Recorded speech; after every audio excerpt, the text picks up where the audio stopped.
गमों की आंच में आंसू उबाल के देखो, बनेगा रंग किसी पे डाल के देखो, आपके दिल की चुभन जरूर होगी कम, किसी अजनबी के पांव से कांटा निकाल के देखो, किसी अजनबी के पांव से कांटा निकाल के देखो। का ऐसा सांसद हो जो हमारी आवाज दिल्ली के पंचायत में उठा रहे चुनाव होने जा रहे हैं। ये न कभी सहानुभूति पे कभी चुनाव होगी, न ये जात पर होगा, न धर्म पे होगा, न ये प्रोपेगेंडे पे चुनाव होगा, ये मुद्दे पे चुनाव होगा। गाजीपुर लोकसभा में मैं हूं, हमारे साथ कुछ युवा आपको दिखाई दे रहे होंगे। आइए हम इनसे चर्चा करेंगे कि इस बार जो प्रत्याशी गाजीपुर लोकसभा में उतरे हैं, आखिरकार जीत किसकी होने वाली है, और आज इस बार का जो युवा है जो वोट करेंगे ये लोग किस मुद्दे पर करेंगे और किस प्रत्याशी की तरफ ये लोग झुकाव है इन लोगों का।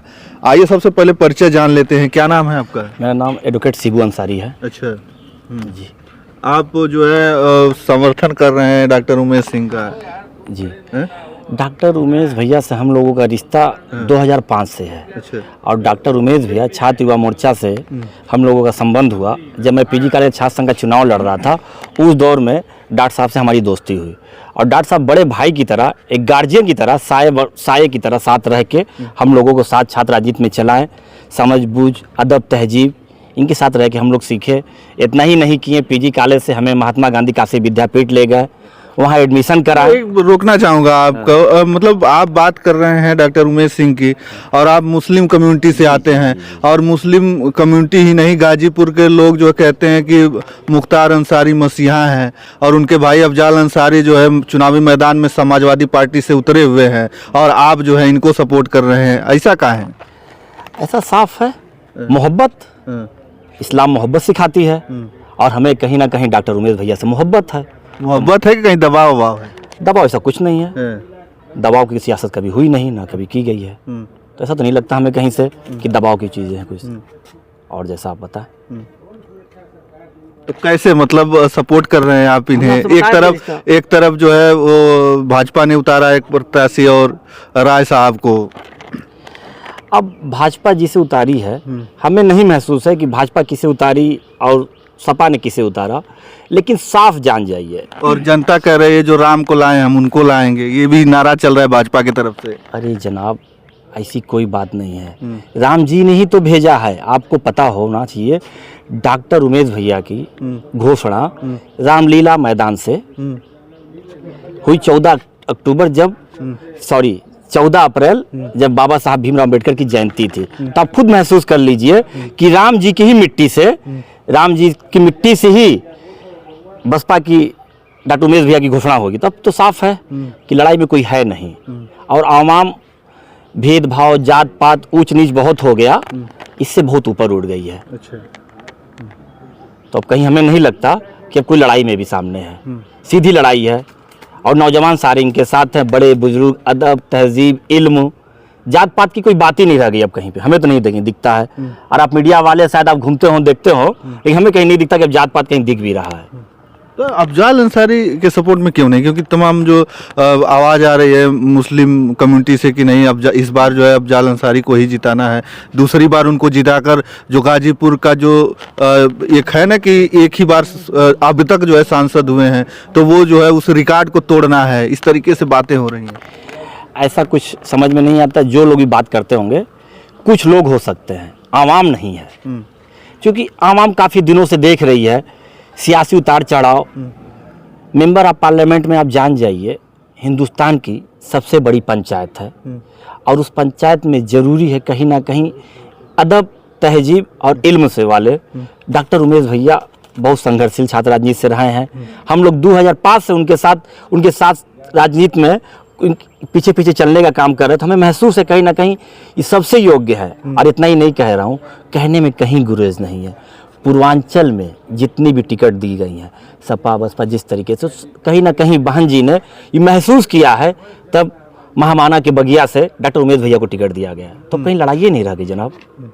कह तो रहे लोग बसपा खत्म हो रही है अब की बार। 2014 में अकेले लड़े, इसके बाद जो है एक भी उनके जो है सांसद नहीं जीते। 2019 में सपा बसपा गठबंधन था तो 10 सांसद आए, वो भी जो है बिखर गए इस बार। नहीं, जो लोग भी कह रहे हैं कि बसपा खत्म हो रही है, कहीं ना कहीं उनको सियासी समझ नहीं है।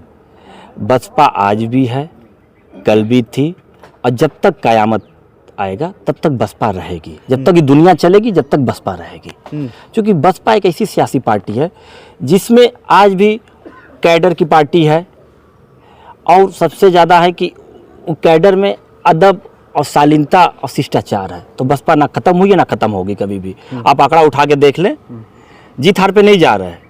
आप वोट का तादाद देख लें, महसूस कर लेंगे कि बसपा कल भी थी, आज भी और कल भी रहेगी। अच्छा, आप क्या करते हैं? आप जो है रोजगार आपके पास है, नौकरी वोकरी करते हैं कि नहीं? नहीं, पेशे से अधिवक्ता हूँ। अच्छा। छात्र नेता रहा, अब अधिवक्ता हूँ पेशे से, वकालत करता हूँ जिला न्यायालय में। युवाओं के जो रोजगार के जो सवाल हैं, जो मुद्दे हैं, उस पर क्या होगा इस बार? कुछ होगा? क्योंकि तमाम लोग आते हैं, जीत कर जाते हैं और फिर वही मुद्दे वही के वही रह जाते हैं। देखिए, जहाँ तक रोजगार की सवाल है तो ये राष्ट्रीय फलक पे जो सियासत कर रहे हैं लोग, जो सरकारें हैं, लफाजी चलाना, ये हुआ कौशल विकास योजना, फलां, इस सब से नहीं होता। कहीं ना कहीं सब चीज़ों पे आप खुद महसूस करिए। आप किसी गली कूचे में, किसी कस्बे में निकल के देखिए, बेरोजगारों की एक लंबी तादाद है। अभी आप उत्तर प्रदेश पुलिस भर्ती देख लिए, क्या हाल हुआ। तो कह तो रहे हैं ये बाबा जी की बुलडोजर चलवा देंगे जिसने ये लीक करवाया है। आप ठीक है, महाराज जी का अपना एक है, बुलडोजर चलवा देंगे, बेशक चलवा दे, उस पर कोई गुरेज नहीं है। लेकिन जो 50 लाख नौजवानों ने फार्म भरा, उनका क्या हुआ?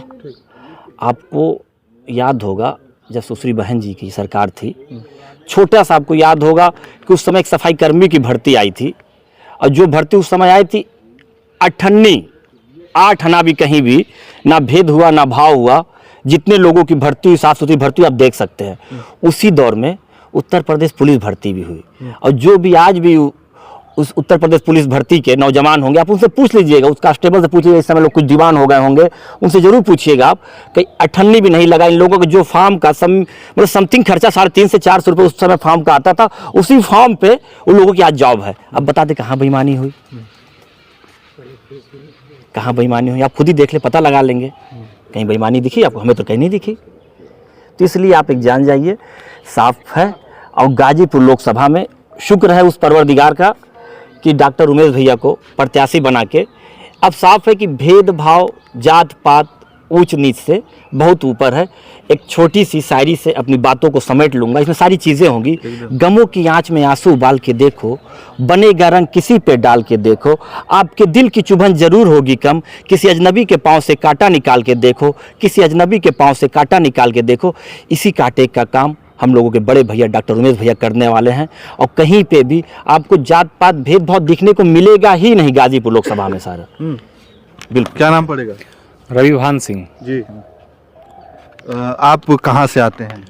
मैं शहर रौजा पे मेरा निवास स्थान है। अच्छा। चंदननगर कॉलोनी में। जी। तो क्या लग रहा है इस बार युवा किधर जा रहा है? युवा उमेश भैया के साथ जा रहा है। अच्छा।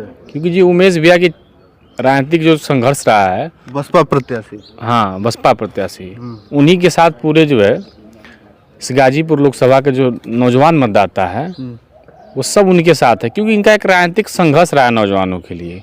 इन्होंने छात्र आंदोलनों को खड़ा किया है, रोजगार के सवाल पर उन्होंने लखनऊ लाठी खाई है। और जो यहाँ 2 और कैंडिडेट हैं, उनका कोई राजनीतिक संघर्ष नहीं रहा है। एक जो प्रत्याशी उनका जो संघर्ष रहा वो व्यक्तिगत हित में रहा है, जो भी वर्तमान में सांसद भी हैं। इसलिए हर नौजवान चाहता है कि गाजीपुर का ऐसा सांसद हो जो हमारी आवाज़ दिल्ली के पंचायत में उठाए। और उमेश भैया लगातार नौजवानों की लड़ाई लड़े हैं, इसलिए हर नौजवान चाहता है गाजीपुर का कि उमेश सिंह यहाँ से सांसद बने। अच्छा, मतलब नौजवान जो है गाजीपुर का उनके साथ है। जी, एकदम। आपका कहना है, आप बताइए परिचय। मेरा नाम डॉक्टर सम्मी कुमार सिंह है जी। और मैं इसी जनपद का मूल निवासी हूँ। और बाकी मैं डॉक्टर उमेश कुमार सिंह जी के साथ विगत 20 वर्षों से सामाजिक सरोकारों को लेकर के छात्रों, युवाओं, नौजवानों मतलब डॉक्टर जो आप बताएं कि सम्मी सिंह नाम है आपका, तो मतलब भाजपा से बिलोंग करते हैं? नहीं नहीं, भाजपा की कभी हम लोग की विचारधारा नहीं रही। हम लोग गांधी के समर्थक रहे। अगर हम लोगों ने देश में किसी को आदर्श माना राजनीतिक रूप से तो गांधी माना, गांधी जी को माना। गांधी और अंबेडकर हमारे दो आदर्श थे। और वो प्रेरणा हम लोगों को मिली, जो जानकारी जो समझ मिली वो डॉक्टर उमेश कुमार सिंह से मिली। वो हम लोग के राजनीतिक अभिभावक रहे। जहाँ तक मैं 17-18 वर्षों से डॉक्टर उमेश कुमार सिंह को जानता हूँ, उन्होंने हमेशा विचारों की लड़ाई लड़ी, हमेशा मुद्दों की लड़ाई लड़ी। और उस विचार और मुद्दों का जो आदर्श स्वरूप था वो गांधी और अंबेडकर के भारत का स्वरूप था। इसलिए हम लोग उनके पीछे पीछे छात्र आंदोलनों में रहे, सामाजिक सरोकारों के आंदोलनों में रहे, तमाम इस तरह के जो भी गतिविधियां हम लोग उनके सानिध्य में किए। और ये बड़ा मैं आपके चैनल के माध्यम से मैं बहन मायावती जी को धन्यवाद देना चाहूँगा कि हिंदुस्तान में उन्होंने गाजीपुर लोकसभा में डॉक्टर उमेश कुमार सिंह जैसे छात्र नेता को टिकट दे करके एक ऐसा नज़ीर पेश किया है भारतीय लोकतंत्र में कि निश्चित तौर पर नौजवानों की बात करने वाला, मजलूमों की बात करने वाला, गरीबों की बात करने वाला, किसानों की बात करने वाला कोई अगर विगत 3 दशकों से था और उसको माया बहन जी ने विश्वास भरोसा जताया। और मुझे गाजीपुर की जनता पे भरोसा है कि निश्चित तौर पे वो मुद्दों पर ये चुनाव होने जा रहे हैं। ये न कभी सहानुभूति पे कभी चुनाव होगी, न ये जात पर होगा, न धर्म पे होगा, न ये प्रोपेगेंडे पे चुनाव होगा, ये मुद्दे पे चुनाव होगा। और डॉक्टर उमेश सिंह का मुद्दा तय है कि हम शिक्षा के बाजारीकरण के खिलाफ, शिक्षा को जैसे बाजार की वस्तु बना दी गई, शिक्षा महंगी की दी गई, आम आदमी से शिक्षा दुर्लभ हो गई, उसके खिलाफ हम स्वास्थ्य के खिलाफ। और जो सबसे महत्वपूर्ण विषय है रोजगार, जो दुनिया की सबसे बड़ी आबादी भारत की है और उसमें जो सबसे बड़ी आबादी है 21 से 29 साल, जो जनगणना के आंकड़े बता रहे हैं, अभी नई जनगणना नहीं आई है, लेकिन उसके बावजूद कम से कम 50 से 60 करोड़ लोग, 60 से 70 करोड़ लोग 21 से 28 साल के बीच में हैं। और उतनी बड़ी आबादी को रोजगार देने के लिए भारत सरकार जो विगत 10 वर्षों से कोई ब्लूप्रिंट नहीं है। वो कभी पकौड़ा छानने को कहती है, कभी कहती है कावड़ यात्रा करो, अलग अलग तरह के जुमलों को ले आती है। और जिस तरीके से कागजों पर वो कौशल विकास कार्यक्रम चलाती है, बहुत तरह के इस तरह के प्रोपेगेंडा चलाती है अपने पूंजीपति साथियों के माध्यम से। मीडिया को भी, आप जैसे मीडिया बंधु हैं जो हम जैसे लोगों की बातों को उठा रहे हैं, नहीं तो निश्चित तौर पर जो बड़ी मीडिया है, जो बड़ी मीडिया घराने हैं, वो इन पूंजीपति अंबानी और अडानी के हाथों में है। और जो उनके एजेंडे पर, जो सरकार के एजेंडे जो अंबानी अडानी तय करते हैं, उन पर खेलते कूदते हैं और पूरी जनता को गुमराह करते हैं। उस मुद्दे से हटा करके इस बार का जो चुनाव गाजीपुर का जो चुनाव होगा वो निश्चित तौर पे मुद्दों पर चुनाव होगा। और गाजीपुर की जनता 20,70,000 मतदाता हैं, पूर्वांचल की सबसे बड़ी कंस्टिट्यूंसी है। निश्चित तौर पे डॉक्टर उमेश कुमार सिंह को सदन में भेजेंगे, क्योंकि संसदीय लोकतंत्र में सांसद ही देश का विधि निर्माता होता है। सबका विकास, सबका साथ, सबका विकास की बात हो रही, भाजपा कर रही है। मोदी जी नारा दे रहे हैं 400, अब की बार 400 के पार जो है। और यहाँ से एक मास्टर साहब को उतारा गया है जो राय साहब हैं।